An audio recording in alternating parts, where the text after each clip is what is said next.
নমস্কার।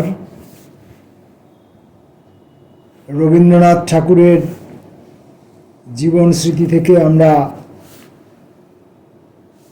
এক একটি ভিডিওতে এক একটি পর্ব পড়ছি। আগের ভিডিওতে আমরা পড়েছিলাম ঠাকুরবাড়ির তথা রবীন্দ্রনাথের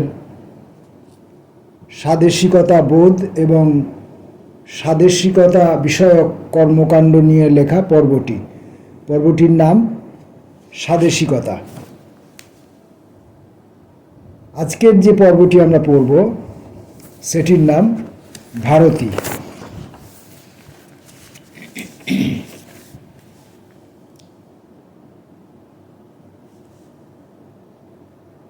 মোটের উপর এই সময়টা আমার পক্ষে একটা উন্মত্ততার সময় ছিল। কতদিন ইচ্ছা করিয়াই না ঘুমাইয়া রাত কাটিয়াছি। তাহার যে কোনো প্রয়োজন ছিল তাহা নহে, কিন্তু বোধ করি রাত্রে ঘুমানোটাই সহজ ব্যাপার বলিয়াই সেটা উল্টাইয়া দিবার প্রবৃত্তি হইত। আমাদের স্কুল ঘরের ক্ষীণ আলোতে নির্জন ঘরে বই পড়িতাম। দূরে গির্জার ঘড়িতে 15 মিনিট অন্তর ঢং ঢং করিয়া ঘণ্টা বাজিত। প্রহরগুলা যেন একে একে নিলাম হইয়া যাইতেছে। চিতপুর রোডে নিমতলা ঘাটের যাত্রীদের কণ্ঠ হইতে ক্ষণে ক্ষণে হরিবোল ধ্বনিত হইয়া উঠিত। কত গ্রীষ্মের গভীর রাতে তেতালার ছাদে সারি সারি টবের বড় বড় গাছগুলির ছায়াপাতের দ্বারা বিচিত্র চাঁদের আলোতে একলা প্রেতের মতো বিনা কারণে ঘুরিয়া বেড়াইয়াছি। কেহ যদি মনে করেন এ সমস্তই কেবল কবিয়ানা, তাহলে ভুল করিবেন। পৃথিবীর একটা বয়স ছিল যখন তাহার ঘন ঘন ভূমিকম্প ও অগ্নি উচ্ছ্বাসের সময়। এখনকার প্রবীণ পৃথিবীতেও মাঝে মাঝে সেরূপ চাপল্যের লক্ষণ দেখা দেয়। তখন লোক আশ্চর্য হইয়া যায়, কিন্তু প্রথম বয়সে যখন তাহার আবরণ এত কঠিন ছিল না এবং ভিতরকার বাষ্প ছিল অনেক বেশি, তখন সদা সর্বদাই অভাবনীয় উৎপাতের তাণ্ডব চলিত। তরুণ বয়সের আরম্ভে এও সেই রকমের একটা কাণ্ড। যেসব উপকরণে জীবন গড়া হয়, যতক্ষণ গড়াটা বেশ পাকা না হয় ততক্ষণ সেই উপকরণগুলাই হাঙ্গামা করিতে থাকে। এই সময়টাতেই বড় দাদাকে সম্পাদক করিয়া জ্যোতি দাদা ভারতী পত্রিকা বাহির করিবার সংকল্প করিলেন। এই আর একটা আমাদের পরম উত্তেজনার বিষয় হইল। আমার বয়স তখন ঠিক 16, কিন্তু আমি ভারতীর সম্পাদক চক্রের বাহিরে ছিলাম না। ইতিপূর্বেই আমি অল্প বয়সের স্পর্ধার বেগে মেঘনাদ বধের একটি তীব্র সমালোচনা লিখিয়াছিলাম। কাঁচা আমের রসটা অম্লরস, কাঁচা সমালোচনাও গালিগালাজ।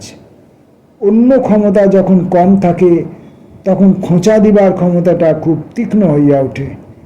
আমিও এই অমর কাব্যের ওপর নখরাঘাত করিয়া নিজেকে অমর করিয়া তুলিবার সর্বাপেক্ষা সুলভ উপায় অন্বেষণ করিতেছিলাম।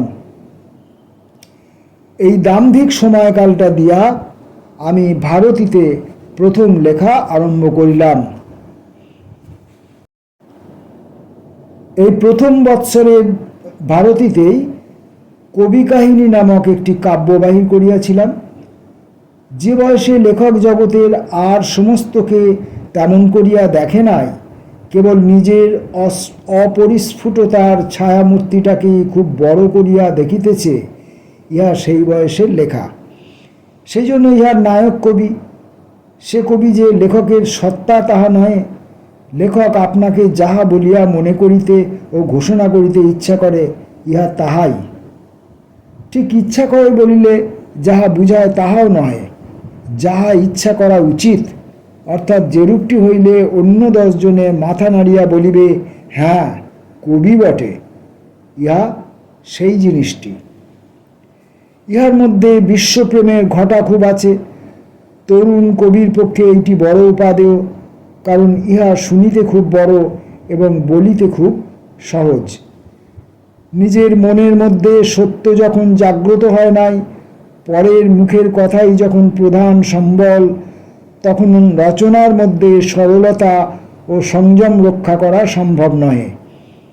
তখন যাহা শতই বৃহৎ, তাহাকে বাহিরের দিক হইতে বৃহৎ করিয়া তুলিবার দুশ্চেষ্টায় তাহাকে বিকৃত ও হাস্যকর করিয়া তোলা অনিবার্য।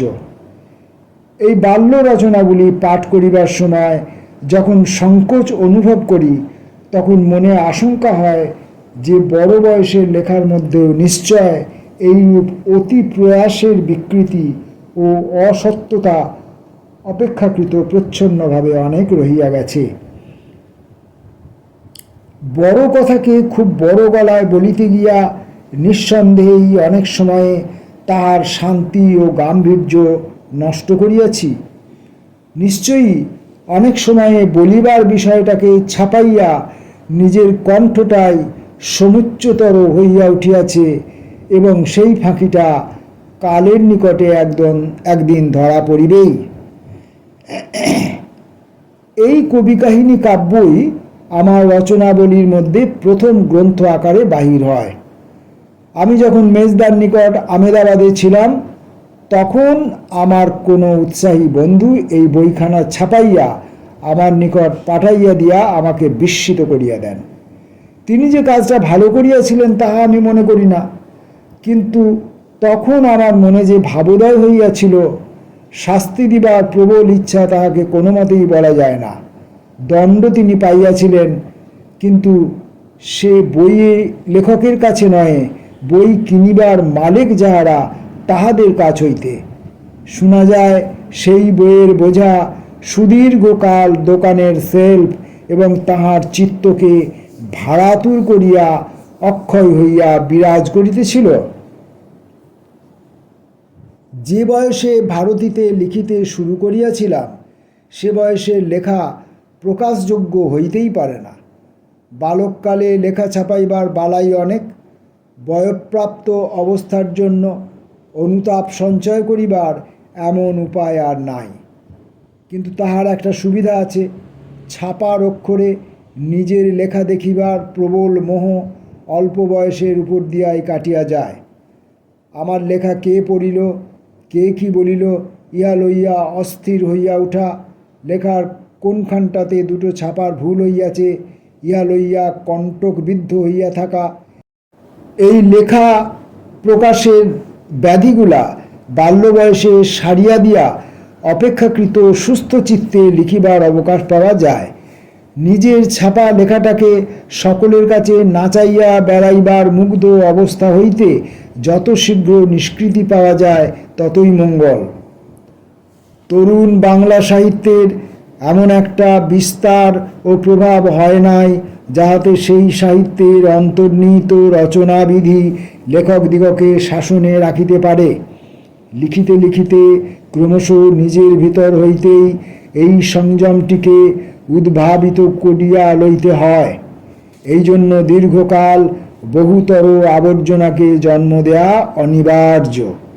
কাঁচা বয়সে অল্প সম্বলে অদ্ভুত কীর্তি করিতে না পারিলে মন স্থির হয় না। কাজেই ভঙ্গিমার আতিশয্য এবং প্রতিপদেই নিজের স্বাভাবিক শক্তিকে ও সেই সঙ্গে সত্যকে, সৌন্দর্যকে বহু দূরে লঙ্ঘন করিয়া যাইবার প্রয়াস রচনার মধ্যে প্রকাশ হইয়া পড়ে। এই অবস্থা হইতে প্রকৃতস্থ হওয়া, নিজের যতটুকু ক্ষমতা ততটুকুর প্রতি আস্থা লাভ করা কালক্রমে ঘটিয়া থাকে। যাহাই হোক, ভারতীর পত্রে পত্রে আমার বাল্যলীলার অনেক লজ্জা ছাপার কালির কালিমায় অঙ্কিত হইয়া আছে।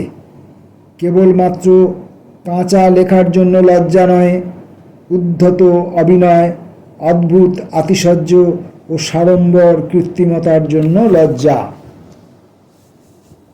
যাহা লিখিয়াছিলাম তাহার অধিকাংশের জন্য লজ্জা বোধ হয় বটে, কিন্তু তখন মনের মধ্যে যে একটা উৎসাহের বিস্ফার সঞ্চারিত হইয়াছিল, নিশ্চয়ই তাহার মূল্য সামান্য নয়। সে কালটা তো ভুল করিবার কাল বটে, কিন্তু বিশ্বাস করিবার, আশা করিবার, উল্লাস করিবারও সময় সেই বাল্যকাল। সেই ভুলগুলিকে ইন্ধন করিয়া যদি উৎসাহের আগুন জ্বলিয়া থাকে, তবে যাহা ছাই হইবার তাহা ছাই হইয়া যাইবে, কিন্তু সেই অগ্নির যা কাজ তাহা ইহজীবনে কখনোই ব্যর্থ হইবে না। এই ছিল আজকের পর্ব ভারতী পত্রিকার প্রথম প্রকাশ শুরু হওয়া এবং ভারতী পত্রিকায় তার নিজের ওই 16 বছর বয়স থেকে তার লেখালেখির শুরু।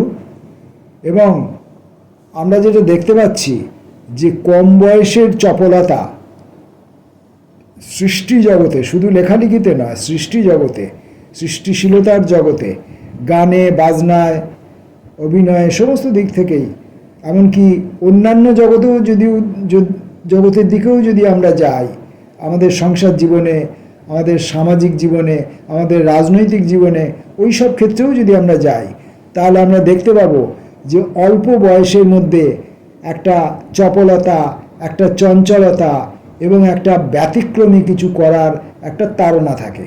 এবং সেই তাড়নার জন্যে অনেক সময় কিছু শিশুসুলভ কাজকর্ম আমরা করে ফেলি। কারণ রবীন্দ্রনাথ নিজেই বলেছেন, মানুষটি ভেতরে ভেতরে যতক্ষণ না পরিপূর্ণ হয়ে উঠছে, ততক্ষণ পর্যন্ত সে ওই বাইরের যে আড়ম্বর, বাইরের যে অসংযমী মনোভাব, সেটাকে সে গুরুত্ব দিয়ে থাকে এবং সব কিছুকে ভাঙার একটা প্রবণতা এবং নতুন কিছু করার একটা প্রবণতা দেখা যায়। এটা আমরাও দেখেছি, দীর্ঘকাল ধরে দেখেছি, বিভিন্ন সাহিত্য আন্দোলনের মধ্য দিয়ে আমরা দেখেছি। এবং পরবর্তীকালে সেই সমস্ত আন্দোলনকারীরা যখন পরিণত বয়সে চলে যান, তখন তাদের ঢেউ স্তিমিত হয়ে পড়ে এবং তখন তারা অনেক গভীর হয়ে পড়েন। এই রবীন্দ্র বিরোধী যারা ছিলেন তাদের ক্ষেত্রেও এই কথা খাটে। আর আমাদের মতো ছোটোখাটো যারা লেখক, তাদের জীবনেও এই কথা খাটে। আমরা অল্প বয়সে যে সমস্ত ব্যতিক্রমী কাজকর্ম নতুন কিছু করার জন্যে, সেটা অর্থবহ হোক আর না হোক, করেছি, এখন পরিণত বয়সে সেই কাজ করে আর নিজের মনকে প্রবোধ দিতে পারি না, তৃপ্তি বোধ করতে পারি না। এই অনুভূতিটা কবির সঙ্গে আমাদের মিলল। অবশ্যই তিনি এসছেন 16 বছর বয়সে লেখালেখির জগতে, আর আমরা হয়তো এসেছি 32 বছর বয়সে লেখালেখির জগতে। এই তফাৎটুকু খুবই স্বাভাবিক। তার বংশ কৌলীন্য, তার অর্থনৈতিক অবস্থা, তার বোধ বুদ্ধি বিচক্ষণতা এবং ঠাকুরবাড়ির সাহিত্য সংস্কৃতির আবহমণ্ডলজনিত কারণে যে পুষ্টি তিনি অর্জন করেছিলেন, তাতে 16 বছর বয়সে তার সাহিত্য করতে আসা, ভারতী পত্রিকার সম্পাদক মণ্ডলীতে থাকা খুব একটা অস্বাভাবিক বা বিচিত্র বিষয় নয়। এই আমার বক্তব্য বিষয় আজকের পর্বটি সম্পর্কে। নমস্কার।